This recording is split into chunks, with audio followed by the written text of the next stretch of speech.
Hello everyone, welcome back to my channel. This is Luminescent here with another reading. This one is for the moon in Aries. The first thing I keep getting every time I say moon in Aries, first of all, I kept saying moon in Sag, so I feel like everybody gonna be emotional AF, passionate AF. But that's okay. That's okay. Nothing wrong with that. Um, the moon will conjunct over Chiron, retrograde, Mars, direct, 16, 17 degrees. It will trine the sun first, in conjunct Venus and Mercury, sextile the north node, trining the south node. So it'll definitely be easy to get into old ways of being, the more comfortable parts of our path. And at the end, we'll square off with the big three: Pluto, Jupiter, and Saturn. Excuse me, all direct. So yeah, I got a lot of like anarchy, anger, um, which is, I mean, it's not real or unusual. When the moon is in Aries, that means it's time for something new. It's time for some new initiation into, how we actually feel, making moves instinctually. But now that we are seeing the bigger picture with the sun in Sagittarius, we could definitely be looking to grow more and expand more. We kind of really don't have much of a choice, especially more so with the Mercury still being transit through Scorpio. So we're still diving deeply into the psychology of what's going on around us with the Mercury moving towards a sextile with the Capricorn energy.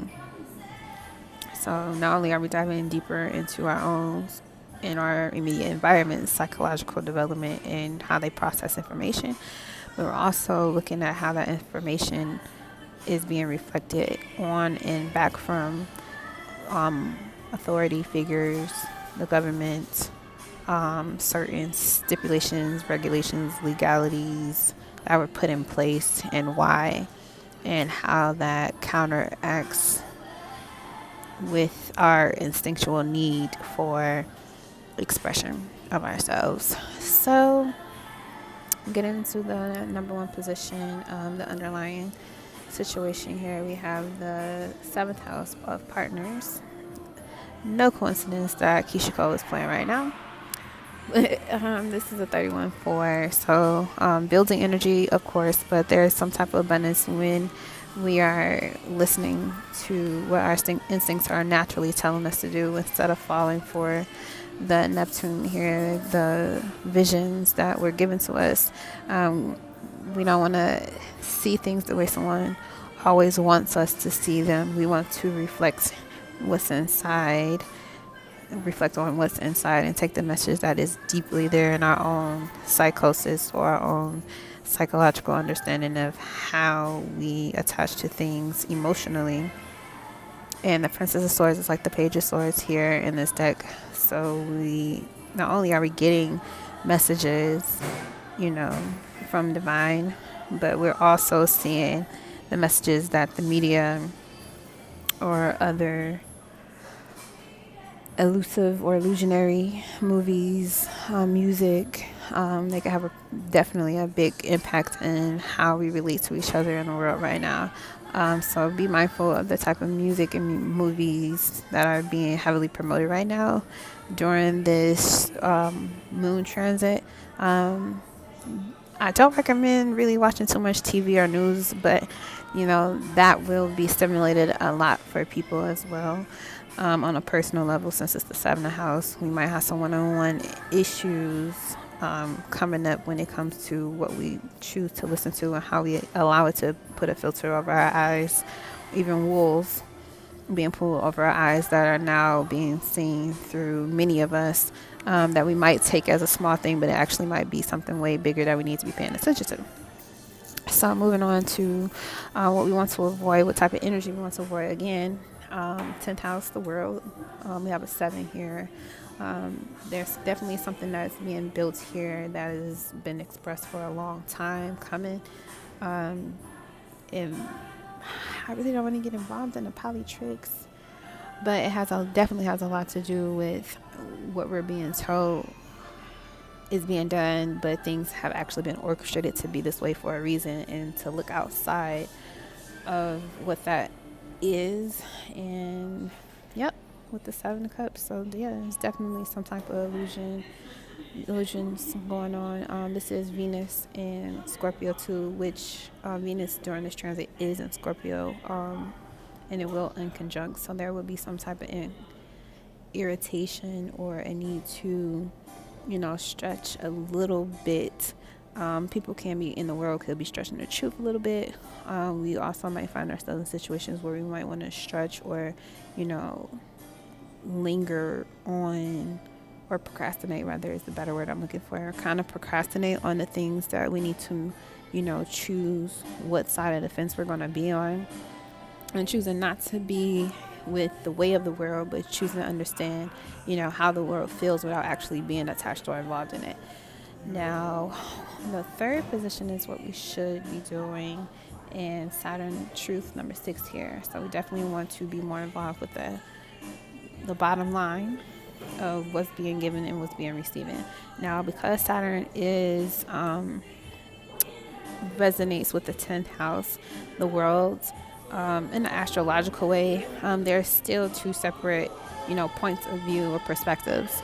Now, the 10th house does have to do with the status and what you do in the world, like your occupation or whatever, like what you do to occupy this space and how much discipline you put into it to make sure it's done. Saturn here, being a star planetary ruler, has to do with all of the tools that are used to tell you the truth about what it is that you're actually doing and how it's being done, and the placement in the house upon which those tools are being held creatively, to help you see through, the fluff, the procrastinations, the BSing around, the irresponsibilities. Like, Saturn is here to teach you how to be responsible for yourself. That's what the energy is literally about. These two came up showing the Eight of Cups and the Venus card, the Empress, but was turned over, or what was hidden was the Eight of Cups. So we got two eights here, where there's definitely some karmic things that are coming up that we need to discover, we need to learn to walk away from. That, maybe we've been pleasing ourselves a little bit too much about something. Maybe we've been indulging too much in certain type of theories and emotions that, caused us to like grace ourselves or look at ourselves in a certain type of way that actually, in the truth of all things, really hasn't served us our greater good. Or on the flip side, we may have to face truths with ourselves that, maybe we're expanding and learning in something, and now it's time to put that learning and things to use. It's no longer, about being a student solely. Now it's about being teacher and student, and growing up and becoming more fruitful in the knowledge that you've gained so far. And the truth of the matter is that you're ready to take on the responsibilities that you were always destined to be and do. And with that being said, the outcome card is the North Node, life's purpose of 41, which is a 5. So definitely change is coming here. So that definitely goes well with the Saturn being in the 3 section of what you should do. So not only are we, it's changing the way that we learn and taking information in our environment and learning to walk away from things that are no longer serving us, that's actually draining us from the truth that we need to realize in order to grow. The North Node is a position that talks about, yes, life purpose, but also doing things that you haven't done before.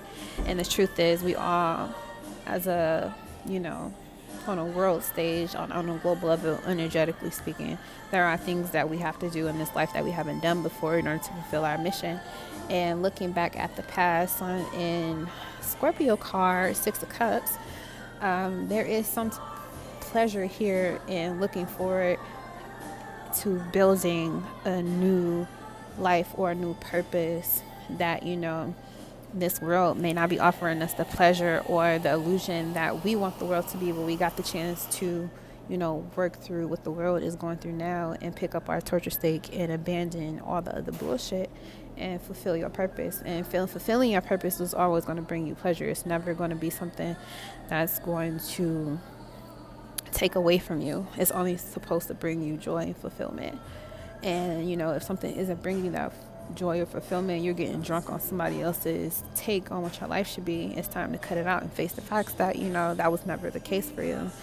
You already had a life purpose when you came here. Not allowing someone to talk you out of your purpose is one thing as well, that this Saturn with the Eight of Swords could also be referring to, not allowing people to interfere with your ability to leave behind things that, you know, isn't helping you grow, so that you can walk better in your life purpose. And what type of outcome, you know, the best outcome you could possibly get is to go after what it is that is truly your life purpose. So yeah, life purpose definitely has something to do, the things that brought you a lot of pleasure when you were younger, nostalgic feelings, of course, that were shut down as you got older and grew into, you know, the ways of the world. But, you know, now's the time to get back into that.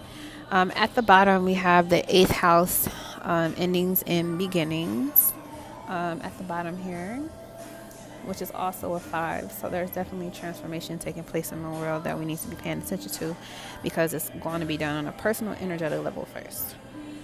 So that's my reading for this moon in Aries today.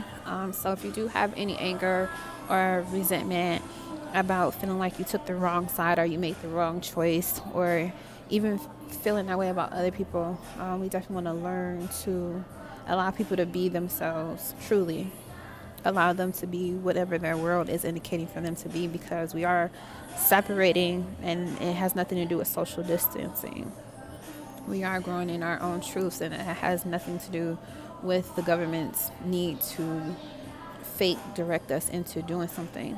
It has everything to do with what our life purpose and soul purposes have always been since the moment we chose to come here, and when we chose what energies we wanted to vibrate in order to come back here. So remember that. 12 in the house. Whoop, whoop. Thank you so much for tuning into this reading for Sagittarius, Sun, Moon, and Aries. The chart is always good, of course, good energy, fire energy, of course. This is our last bit of light before we hit Aries season. So anything that you want to see as your new beginning come Aries season, definitely start working on how you can see that outcome now and get to the grind come Cap season. Please like, share, subscribe, of course. If you are looking for a personal reading, astrology, or tarot, you could definitely hit up my website, luminescent6.org.